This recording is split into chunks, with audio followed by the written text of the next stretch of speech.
Ibu bapak, saudari-saudara, sobat Komsos yang terkasih dalam Kristus. Selamat berjumpa kembali dengan renungan minggu kita. Komsos Santa Maria Immaculata, Paroki Tarakan. Hari ini kita memasuki minggu biasa yang ke-23. Renungan Injil hari ini akan diambil dari Injil Matius bab 18 ayat 15 sampai dengan 20. Kutipan ini merupakan bagian dari rangkaian pengajaran Yesus atau nasihat Yesus tentang bagaimana membangun jemaat. Kalau 2 minggu yang lalu kita mendengarkan Yesus yang mendirikan jemaatnya atau gerejanya di atas batu karang, di atas Petrus. Minggu yang lalu kita mendengarkan teguran Yesus kepada Petrus yang menghalang-halangi Yesus untuk mengarahkan diri ke Yerusalem, mengalami sengsara, wafat, dan kebangkitan. Hari ini kita akan merenungkan salah satu nasihat yang diberikan oleh Yesus, bagaimana membangun gereja. Bukan gedung gereja, tetapi umat Allah, jemaat. Kasus yang diangkat oleh Yesus adalah ketika salah satu anggota jemaat itu berbuat dosa. Apa yang harus dibuat? Yesus menawarkan 3 langkah. Langkah pertama,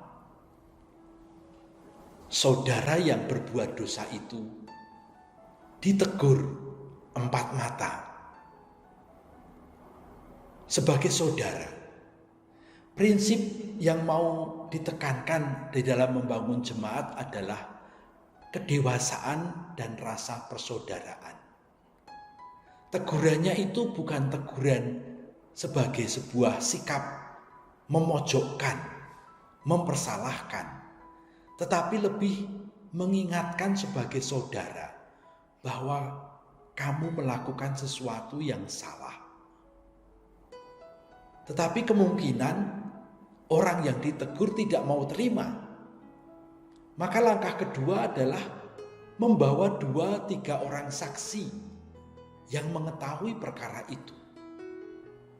Sekali lagi, saksi ini adalah untuk meyakinkan kepada orang yang berbuat salah itu. Dia tidak untuk dikucilkan atau untuk dimarahi, tapi supaya kesaksian orang-orang ini membuat dia sadar bahwa memang ada yang salah yang telah dia buat. Tapi kalau toh dia juga tetap tidak mau mengaku salah, langkah ketiga adalah dihadapkan kepada jemaat. Tidak dijelaskan di sini jemaat itu seluruh umat berkumpul, lalu orang yang berdosa ini berdiri di tengah, ataukah yang dimaksud adalah perwakilan dari pemimpin-pemimpin jemaat. Tapi itu tidak terlalu penting. Yang lebih penting lagi adalah bahwa jemaat di sini mewakili komunitas. Ini adalah persoalan bersama. Perbuatan dosa itu bukan hanya menyangkut urusan pribadi saya atau pribadi orang yang melakukan kesalahan, tetapi dampaknya juga kepada komunitas, kepada gereja, kepada jemaat. Maka perlu orang ini disadarkan akan dampak-dampak itu. Kalau toh akhirnya dia tetap tidak mau mengakui kesalahannya, ya sudah. Dia harus dianggap sebagai pemungut cukai atau orang yang tidak mengenal Allah. Mengapa kedua istilah ini dipakai? Rupanya pada zaman itu bagi orang Yahudi, pemungut cukai adalah orang yang sungguh-sungguh sudah keluar dari kekeluargaan Yahudi. Karena orang yang menjadi pemungut cukai, dia bekerja untuk penjajah, menarik pajak dari teman-temannya sendiri, dari orang-orang Yahudi sendiri, untuk diberikan uangnya kepada penjajah. Nah, bagi orang Yahudi, pemungut cukai ini sungguh-sungguh orang yang sudah di luar persaudaraan. Dia dianggap sebagai pendosa berat. Sedangkan orang yang tidak mengenal Allah adalah orang yang tidak pernah mengenal hukum Taurat. Orang Yahudi harus hafal sekian banyak hukum Taurat yang adalah perintah Tuhan. Nah, kalau orang yang tidak mengenal Allah berarti juga tidak mengenal perintah-perintahnya. Maka sebetulnya orang ini tidak bisa dipersalahkan kalau dia melakukan perbuatan dosa. Karena dia belum tahu aturan-aturan yang diberikan oleh Allah. Dan itulah yang merupakan dua status yang diberikan kepada pendosa yang tidak mau mengakui dosanya atau kesalahannya. Maksudnya bukan bahwa orang ini lalu dibuang, tetapi sebagai seorang yang tidak mengenal Allah, dia nanti masih akan punya kesempatan untuk dipertobatkan lagi, diperkenalkan kepada Allah yang benar, atau diperkenalkan tentang Allah yang benar, sehingga dia tidak akan berbuat salah lagi. Ibu, bapak, saudari-saudara yang terkasih dalam Kristus, dalam membangun jemaat, dalam membangun gereja, kita menyadari bahwa ada macam-macam anggota, ada macam-macam sifat, karakter.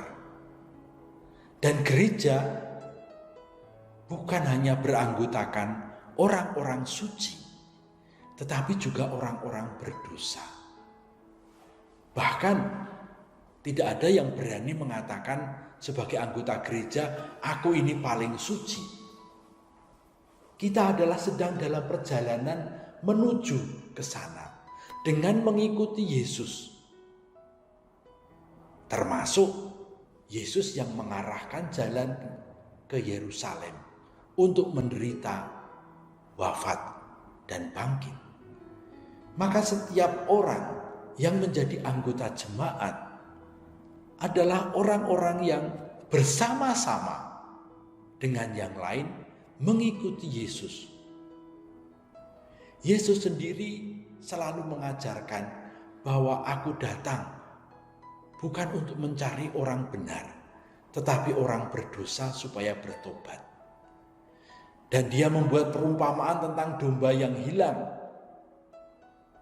99 ekor domba ditinggalkan untuk mencari yang hilang. Ada anak yang hilang. Dan Yesus menegaskan dalam Yohanes bahwa aku datang supaya tidak ada seorang pun yang hilang, tetapi diselamatkan. Maka dalam membangun jemaat, dalam membangun gereja, tidak boleh ada satu orang pun yang dibiarkan terlantar, yang dibiarkan terbuang dan tidak terurus. Teguran-teguran yang tadi dicontohkan adalah supaya orang itu kembali lagi menjadi warga gereja, menjadi keluarga. Oleh karena itu, kalau kita sekarang ini hidup di dalam gereja dan menemukan ada orang-orang yang membutuhkan bantuan kita harus mengulurkan tangan. Kita diminta untuk tidak mengucilkan orang-orang yang sedang punya masalah. Dengan berbagai cara kita harus membantu dia supaya dia mengenal Allah yang mencintainya, supaya dia bersatu di dalam gereja, bersatu di dalam jemaat. Itulah cara yang diajarkan Yesus kepada kita untuk membangun gereja. Semoga dengan demikian persaudaraan kita, persatuan kita menjadi kesaksian bagi banyak orang. Di dalam gereja selalu ada cinta kasih, selalu ada pengampunan, selalu ada kesempatan untuk diperbaharui. Kemuliaan kepada Bapa dan Putra dan Roh Kudus, seperti pada permulaan, sekarang, selalu, dan sepanjang segala abad.